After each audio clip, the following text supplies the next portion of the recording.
कि 1 साल पहले यहाँ डंपिंग पॉइंट होता था, वो वहाँ बाथरूम के पास। अब डंपिंग पॉइंट में यहाँ से उठा दिया गया। उसके बावजूद नगर परिषद जो है यहाँ पर कूड़ा डलवा रही है। यहाँ कूड़ा डलवाने का कोई औचित्य ही नहीं है, फिर भी नगर परिषद के कर्मचारी यहाँ इतना कूड़ा डालते हैं। ये देख लीजिए आपने कितना ढेर लगा, वो रेहड़ियाँ खड़ी हैं, यहाँ ढेर लगा रखा है। सामने 2 मंदिर हैं यहाँ हिंदुओं के, एक जैन मंदिर है, एक ये सामने गीता भवन, मात्र 10 कदम पे दूर है। सुबह भक्त लोग भी आते हैं पूजा पाठ करने के लिए, और भक्तगण तो चलो उधर से निकल जाएंगे, मुंह पे कोई कपड़ा लगा के, एक ही बार आना हुआ।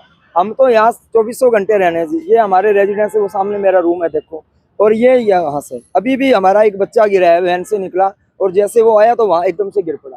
चोट हमारे रोज लगते है, इतनी गंदगी है कि कभी भी बीमारी फैल सकती है।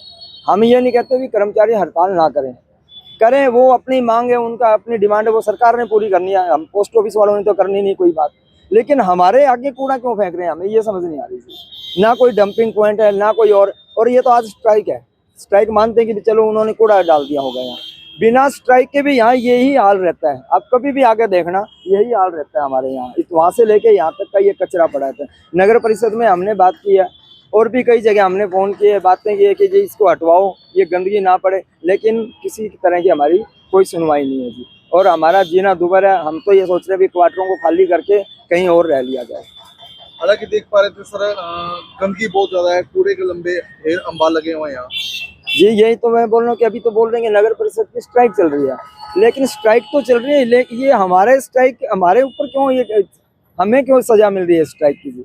हमारा रास्ता तो खोला जाए ना, या ये कूड़ा जो है कहीं बड़े कहीं और जगह फेंके जहाँ उनकी समस्या हल हो। ये हमारे आगे फेंकने से समस्याएं हल तो होंगी नहीं।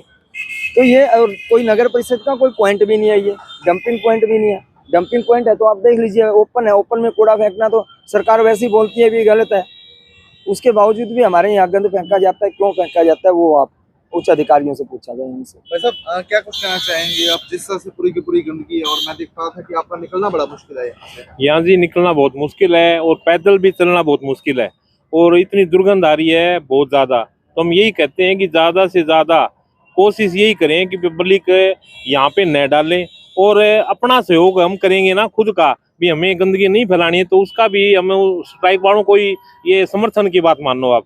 लेकिन हम यही चाहते हैं कि भाई यहाँ न डाले तो एक जगह डाले, ताकि प्रशासन को भी वहाँ पता चले।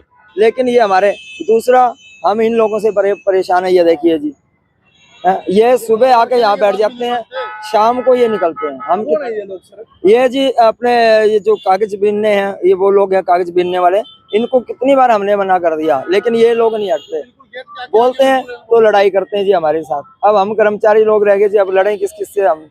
तो ये प्रशासन से हमारी मांग है कि एक तो इन लोगों को यहाँ से हटाया जाए, और ये सफाई का जो है हमारा रास्ता तो खोला जाए कम से कम। और कोई मुझे 1 साल हो गया, मैं किसी हिसार से मैं आया हूँ, और कह रहे डंपिंग पॉइंट का तो सर रिहायशी इलाके में होना नहीं चाहिए।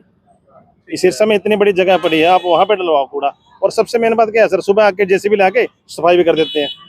आप सफाई करने में इतना खर्चा कर रहे हो, आप जेसीबी का तेल भूल रहे हो, अपना ट्रैक्टर का सिस्टम जो भी लगा रहे हो, उतने में कर्मचारी रख दो यहाँ पे। एटलीस्ट रात को 10 बजे से लेकर 4 बजे तक कर्मचारी खड़ा रहे, आपका कूड़ा ना गिने दे, या फिर चालान कटवाया जाए, कुछ ना कुछ कार्रवाई हो, तभी कुछ होगा सोल्यूशन सर। ऐसे तो फिर गंदगी फैलेगी, बीमारी होगी, बहुत मुश्किल रहेगा सर। पूरी बदबू अंदर तक आती है। बिल्कुल सर, बिल्कुल ज्यादा बुरा हाल है सर। परेशान इतने ज्यादा है, हद से ज्यादा बच्चे बीमार होते हैं, घर से बाहर निकलना बेघर हो जाता है।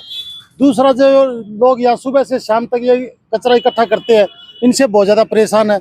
इसके अलावा तीसरी बात एक और है, यदि हम गेट को खुला छोड़ देते हैं तो भी ऐसा सिस्टम है, कोई बंदे की इमरजेंसी होती है, हॉस्पिटलाइज होता है, या कोई कहीं काम धंधे के लिए बाहर जाता है, तो भी पब्लिक बाहर से गेट के आके गाड़ियां लगा के चली जाती है। भाई साहब, बाहर निकलने के लिए बाइक का भी हमारे रास्ता नहीं होता, हम गाड़ी कैसे निकालेंगे? हर बंदा अपने अपने काम से सिस्टम में रखता है, पर यदि बाहर जाने के लिए भी रास्ता नहीं होगा तो फिर यहाँ रहने के लिए हमारा फायदा क्या हुआ? एक बात बताओ। स्लिप भी करती होंगी बाइकें? बिल्कुल करती है सर। एक सबसे मेन बात एक और है, मैं खुद मेरे पास गाड़ी है, ये बंदे यहाँ सुबह से शाम तक कचरा डालते हैं, इकट्ठा करते हैं और करते हैं। भाई साहब, ये मान के चलो, नई गाड़ी यदि अपन लेके आते हैं तो कम से कम 50 से 60 हज़ार किलोमीटर गाड़ी के टायर चलते हैं। भाई साहब, 20 हज़ार किलोमीटर इनकी वजह से चलते हैं। क्यों चलते हैं? कि ये सुबह से शाम तक कचरा लेके आते हैं, कहीं पिन, कहीं लोहे की पेच वगैरह इस तरह से। भाई साहब, ये मानो चारों टायरों के अंदर महीने के अंदर 5 से 10 बार तो पंचर निकलवाने पड़ते हैं। अच्छा। ये यहाँ इस तरह के मतलब यहाँ कील वगैरह और ये डाल देते हैं। हम सुबह से शाम तक पंचर निकलवाते रहे, बंदे को मार्केट जाना हो, यहाँ के मीटिंग में जाना हो, कहीं को काम धंधे वाला बाहर जाता है, जाएगा कैसे, समझ से बाहर है। ये बंदे बार बार बोलने के बाद भी नहीं मानते। लोग यहाँ गाड़ियाँ लगा के गेट के आगे चले जाते हैं, बाइक भी नहीं निकलते। वो मैं सरकार से हाथ जोड़ के विनम्र निवेदन ये करता हूँ, कृपया करके इस कूड़े का समाधान करे।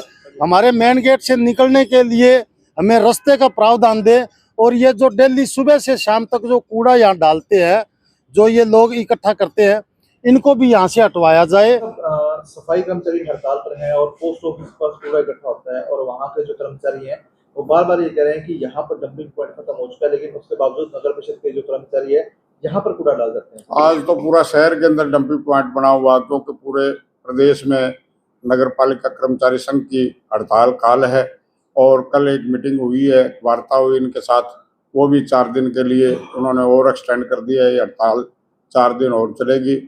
जहाँ वो डंपिंग पॉइंट की बात है, वो तो कूड़ा रोज की रोज उठा ही लेते थे, लेकिन जब हड़ताल की वजह से अब जो कूड़ा वहाँ नहीं, सारे शहर के अंदर ही इकट्ठा है।